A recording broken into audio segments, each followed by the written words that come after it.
我叫歐陽小彤，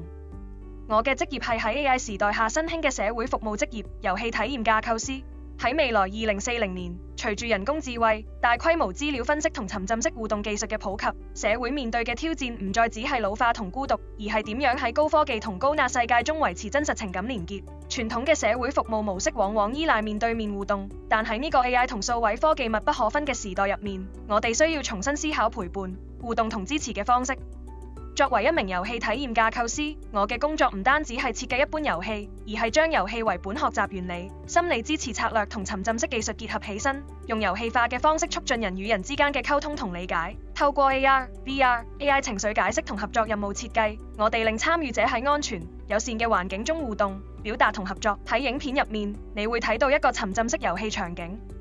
喺呢度，小朋友、長者同青少年必須一齊協力完成任務，唔單止係為咗得分，而係透過任務設計學習協作、傾聽同分享。AI 系統會喺隔離分析每個人嘅情緒狀態、反應速度同參與度，並即時調整互動流程，提升參與者嘅體驗同自信。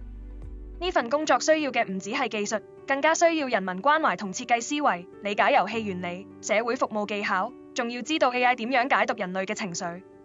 呢個係一份跨領域、充滿挑戰嘅職業，但我哋都要思考一個問題：當 AI 可以提供陪伴嘅時候，佢係咪會取代真實嘅人際互動？影片入面有啲場景顯示，部分參與者過度依賴 AI 角色，而忽略咗身邊嘅人，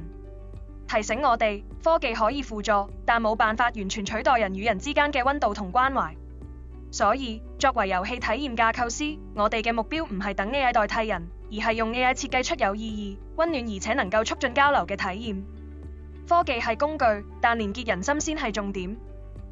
未來 AI 同互動系統會越嚟越強大，但我哋仍然要不斷思考點樣用科技去幫助人，而唔係取代人。呢個就係我選擇呢份職業嘅原因，都係我對未來社會服務嘅想像，令科技幫助我哋重新理解彼此，創造真正有溫度嘅互動。